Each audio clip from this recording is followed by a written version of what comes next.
नारायणं नमस्कृत्य नरं चैव नरोत्तमं देवी सरस्वती व्यासं ततो जयमुदीरयेतः।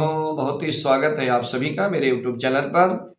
आज मैं आपको कार्तिक मास महात्म के 27वें अध्याय को सुनाने जा रहा हूँ। 27वां अध्याय बड़ा ही पावन है। कार्तिक का महीना भी पावन है, भगवान विष्णु की कथा भी पावन है, कार्तिक मास महात्म की कथा भी बहुत पावन है। उसके उपरांत गणों ने कहा, विष्णुदास एक दिन भोजन तैयार करके भक्ति में तल्लीन था। भोजन उसने तैयार कर रखा था और भक्ति में जो है मस्त भगवान के नाम का भजन कीर्तन कर रहा था। कोई उसका भोजन चुरा कर ले गया, लेकिन सायंकाल की आराधना को हो सके और व्रत भंग ना हो, इसके लिए उसने उस दिन दोबारा भोजन तैयार नहीं किया, क्योंकि अगर मैं भोजन में लग जाऊंगा तो श्याम की पूजा, श्याम की आराधना, श्याम का पाठ रह जाएगा। नारद जी ने कहा कि हे राजन, इस तरह लगातार 7 दिन तक कोई उस विष्णुदास ब्राह्मण का भोजन चुरा करके ले जाता रहा। रोज सुबह भोजन बनाकर रखता, उसका भोजन कोई चुराता, शाम को वो भोजन न बनाता, क्योंकि शाम को पूजा के लिए देरी हो जाती। तब वो हैरान होकर सोचने लगा कि ये तो बड़ी विचित्र घटना मेरे साथ घट रही है कि मैं रोजाना भोजन बना करके रखता हूँ, कोई चुरा कर ले जाता है। ये क्या घटना है? इस तरह से बड़ा ही आश्चर्य में पड़ गया कि न जाने कौन हर रोज मेरे भोजन को चुरा कर ले जाता है। फिर भी इस देव स्थान को छोड़ना नहीं चाहिए। अगर मैं भोजन बनाकर खा लेता हूं तो देर हो जाएगी और पूजा छूट जाएगी। मुझे भोजन बनाकर तुरंत खाना नहीं चाहिए। बिना भगवान को भोग लगाए वैष्णव लोगों को भोजन नहीं करना चाहिए।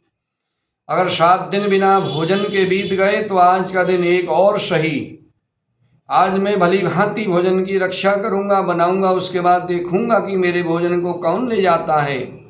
हर रोज इसे चुरा कर ले जाने वाला कौन है? ऐसा सोच करके विष्णुदास भगवान का ध्यान करते हुए, नारायण का नाम लेते हुए भोजन तैयार करके भोजन के पास ही छिप करके बैठ गया। जहां उसने भोजन पकाया, भोजन रखा, और वहीं पास में ही वही जो है छुप करके बैठ गया, ये देखने के लिए कि मेरे भोजन को रोजाना कौन चुरा कर ले जा रहा है। 7 दिन से लगातार, क्योंकि वो रोज भोजन बनाकर रखता था, रोजाना ही उसका भोजन कोई चोरी करके ले जाता था, उसको नहीं मालूम भी कौन ले जाता है। अब ऐसा सोच करके विष्णुदास ने भोजन तैयार करके भोजन के पास ही छिप कर बैठ गया। थोड़ी देर के बाद उसने देखा कि वहां एक चंडाल आया, जिसका शरीर बहुत ही दुर्बल, पतला, सूखा हुआ शरीर, उसके शरीर पर केवल चमड़ी ही चमड़ी दिखाई दे रही थी। चांडाल भोजन चुरा करके चल दिया। विष्णुदास ने उसने पुकारा। जब वो भोजन चुरा करके चल पड़ा, विष्णुदास ने उससे पुकारा, भाई रुको, अरे रुको भाई, ये रूखा भोजन ले जाकर क्या करोगे? घी भी तो लेते जाओ।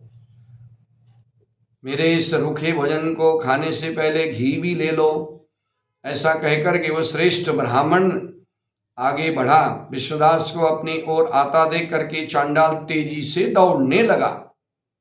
वो ब्राह्मण डर गया, लेकिन दुर्बलता के कारण दौड़ न सका, अतः वो भूमि पर गिर पड़ा, मूर्छित हो गया। चांडाल को मूर्छित देख करके विष्णुदास लपक करके उसके पास पहुंचा और अपने वस्त्रों से उसको हवा करने लगा कि इसको किसी तरह से होश आ जाए। जब वस्त्र से हवा करने लगा और उसके बाद उसने जो कुछ देखा वो देख करके आश्चर्यचकित रह गया। जो उसने उसके बाद का जो दृश्य देखा, उसने देखा कि उसके सन्मुख शंख चक्र गदा पदम पीतांबरधारी चतुर्भुजी रूप नारायण अलसी के फूल के समान कांति वाले, बक्ष में कौस्तुभ माला को सुशोभित साक्षात श्री विष्णु भगवान खड़े हैं। बोलिए श्री विष्णु भगवान की जय हो। सामने जब भगवान विष्णु को उसने खड़ा देखा, भगवान का दर्शन करके सात्विक भाव से युक्त वो श्रेष्ठ ब्राह्मण की स्तुति करके प्रणाम कुछ भी न कर सका। वो श्रेष्ठ ब्राह्मण की स्तुति तथा प्रणाम कुछ भी नहीं कर सका, क्योंकि वहीं पर सब इंद्र आदि देवता भी उपस्थित हो गए। गंधर्व अप्सराएं आकर गीत गान करने लगे तथा नृत्य करते हुए भगवान को रिझाने लगे। ब्राह्मण उन्हें प्रणाम करने के लिए ज्यों ही उतावला हुआ ते ही वह संपूर्ण और सभी देवी देवता गंधर्व अप्सराएं आ गई। विष्णु भगवान ने अपना स्वरूप ब्राह्मण को प्रकट करके उसका आलिंगन किया और दिव्य विमान में बैठ करके उसे वैकुंठ को ले गए। दिव्य विमान में ब्राह्मण को विष्णु के साथ जाते हुए चोल राजा ने भी देखा। जो भक्ति में घमंड करता था उस चौल नाम के राजा ने भी उसको भगवान के विमान पर बैठ करके जाते हुए देखा। उसने अपने गुरु आचार्य मुद्गल को कहा कि मैंने जो यज्ञ आदि किए हैं वे सर्व व्यर्थ चले गए। जितना दान दक्षिणा मैंने ब्राह्मण को दिया वो असफल हुआ। विष्णु भगवान के दर्शन नहीं हुए और विष्णुदास ब्राह्मण ने केवल श्रद्धा से ही भक्ति की और भक्ति से ही उसने भगवान विष्णु को प्राप्त कर लिया। भक्ति की उसके प्रभाव से विष्णु भगवान ने आकर उसको स्वयं आकर के भगवान ने दर्शन दिए। इसलिए भक्ति ही सर्वोपरि है। मुझे भगवान के दर्शन के लिए राज काज त्याग करके भक्ति करनी चाहिए, ऐसा सोच करके वे राजा कोई पुत्र ना कोई कारण उसने अपने भांजे को राजगद्दी पर बैठा। उस राजा के कोई पुत्र नहीं था।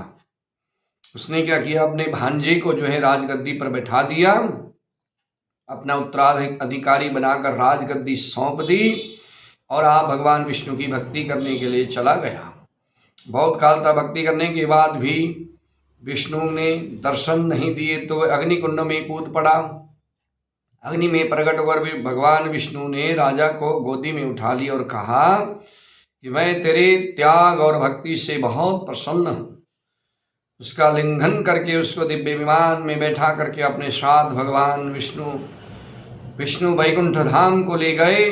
विष्णु जी ने अपने समान रूप वाले ब्राह्मण को पुण्यशील और राजा चोल को सुशील नाम देकर के अपने दोनों द्वारपाल बना दिए। भगवान के जो द्वारपाल हैं, एक तो पुण्यशील और दूसरा सुशील। एक तो वही ब्राह्मण था, एक ये राजा। ये दोनों जो है भगवान की भक्ति करके भगवान के द्वारपाल बने। इस कथा को जो भी कोई श्रद्धा भाव से सुनेगा, सुनने मात्र से उसके घर में हमेशा सुख और शांति बनी रहेगी। भगवान विष्णु की भक्ति प्राप्त होगी, मनवांछित फल की प्राप्ति होगी, आयु पर्यंत सुख भोगेगा। सुख भोगने के बाद अंत में भगवान की कृपा से भगवान के पुर को प्राप्त होगा। आनंद कंद भगवान की जय। कार्तिक महात्म की जय।